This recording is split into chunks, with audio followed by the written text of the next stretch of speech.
Au revoir. Alors, vous savez que le film est gratuit sur YouTube. Là, vous allez voir la version de 2h20. Vous avez de la chance que la première version, elle faisait 7 heures. Et on avait beaucoup de mal à la réduire. Et le vrai film cinéma fait 3h20. Mais les distributeurs ont demandé qu'on le réduise. C'est ça que c'était, le film était meilleur. Les gens souvent le préfèrent, mais c'est long de passer 3h20 sans aller aux toilettes. Voilà. Alors, pourquoi ce film? Il y a des gens qui étaient à ma conférence ce matin, là? Bon, on va peut-être redire un peu la même chose, mais tant pis, je suis désolé. Dans les années 80, j'ai eu une petite panne d'hélicoptère dans un petit village, ce qu'on appelle les agriculteurs de subsistance, avec des gens qui m'ont raconté leur vie pendant 3 jours. Les enfants, ils ont tué une chèvre pour moi, les enfants m'ont fait des dessins, moi je faisais les dessins de ma maison, et j'ai passé 3 jours incroyables. Et ces gens à qui j'ai parlé, les yeux dans les yeux, qui m'ont raconté leur vie, ça m'a touché au cœur. Et je me suis dit, j'ai passé 3 jours incroyables, et c'est vrai qu'on avait... Lui, il avait l'ambition de nourrir sa famille, ce qu'on appelle les agriculteurs de subsistance, des gens qui ne vendent rien, qui uniquement travaillent tous les jours, une espèce de sacrifice quotidien pour se nourrir. Et puis moi, j'étais là pour faire une couverture de Paris Match ou du National Geographic, donc vous voyez, les ambitions étaient très différentes. Puis en même temps, on s'est retrouvés sur beaucoup de choses, sur les enfants, sur la peur de la mort, sur la religion. Et j'ai passé 3 jours formidables. Je me suis dit vraiment, quand on écoute comme ça les gens pendant un long moment, on apprend des choses qu'on sait déjà, mais la façon de le dire d'une façon différente, les yeux dans les yeux, ça n'a rien à voir. Ça vous transperce le cœur. Et donc j'ai décidé de faire ce projet qui s'appelle 6 milliards d'autres, qu'on avait montré au Grand Palais. J'avais envoyé 6 équipes, des jeunes avec une caméra, poser 40 mêmes questions sur le sens de la vie. Et on avait fait comme ça une grande exposition. Je sais pas, il y a des gens qui l'ont vu au Grand Palais, 6 milliards d'autres. Ah, voilà, c'était très, très addictif. Quand on commence à regarder, je ne sais pas si vous en souvenez, mais on a envie de tout regarder. Il y avait 25 heures de vidéo et les gens venaient 2 jours ou 3 jours voir tout. Et un jour, j'ai vu un film qui s'appelle Tree of Life. Je ne sais pas si vous avez vu ce film qui commence avec l'espace et qu'on finit dans l'intimité d'une famille.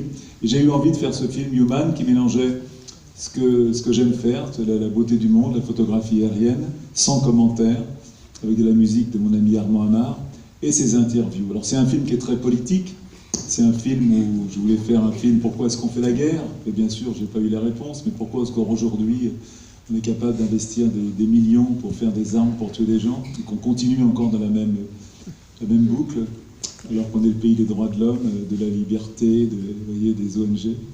Pourquoi l'homophobie, pourquoi la pauvreté, pourquoi toutes les injustices, pourquoi on n'est pas capable d'accéder plus de réfugiés. Donc c'était vraiment un film un peu activiste sur qu'est-ce que c'est que d'être un homme aujourd'hui. C'est aussi un film sur le sens de la vie, tout simplement. C'est quelque chose comme d'important. Vous savez que la vie n'a aucun sens. C'est vous qui décidez de donner du sens ou pas à votre vie. Et c'était aussi un film là-dessus.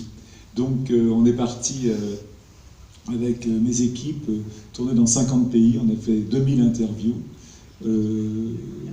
Voilà, vous allez voir ce film que je répète, que j'aime beaucoup. Et petite histoire, comment est-ce qu'on trouve les gens? Toute la question qu'on me pose toujours. Il y a une préparation qui est faite avant avec des fixeurs, et on explique le film, on a des gens sur place. Un fixeur, c'est un journaliste qui est sur place, il connaît bien ce qu'on fait, et qui on envoie des vidéos, de voilà ce qu'on est en train de faire. Là, on cherche des histoires, on fait un film sur la guerre, on a besoin d'avoir des gens qui ont déjà tué, ou qu'est-ce qu'ils peuvent en dire, des gens dont les parents ont été tués, qui sont dans la vengeance, ceux qui ont pardonné. Vous allez voir, il y a un sujet formidable entre un Israélien et un Palestinien qui explique qu'ils pardonnent à ceux qui ont tué leurs enfants. Voilà, et en même temps, il y a aussi la chance. Cette fois, ça peut être la femme de ménage qui fait la chambre de l'hôtel, qui a l'air formidable. Puis on va faire une interview avec elle.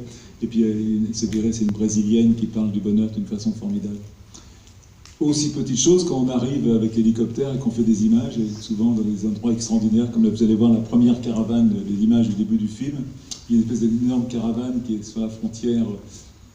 On est au Pakistan, la frontière chinoise, il y a des caravanes incroyables qui passent sur des dunes. Moi, quand j'ai vu ça, c'était inouï, quand je me suis jeté dessus. Et dès qu'on est arrivé, tout le monde s'est arrêté, ils ont fait des photos avec leur téléphone portable de l'hélicoptère. Donc on se pose, on explique ce qu'on est en train de faire, et puis après on refait les images. Voilà, est-ce que vous avez des questions à poser? Voilà, parce que je ne serai pas là à la fin du film, je vais rentrer tout de suite chez moi. Voilà, que je ne suis pas beaucoup chez moi, et il faut que je m'occupe de ma petite femme un petit peu et de mes petits-enfants qui sont arrivés ce soir. Allez-y. Alors pour faire Human, c'était une équipe près de 20 personnes. On avait 6 journalistes, 6 cadreurs.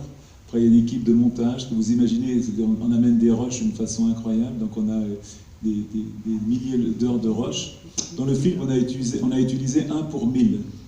Vous imaginez, 1 pour 1000. Donc, un énorme montage. Donc, et puis après, il y a la musique. Vous savez, un film, c'est pas comme la photo. Il y a une équipe et tout le monde est important.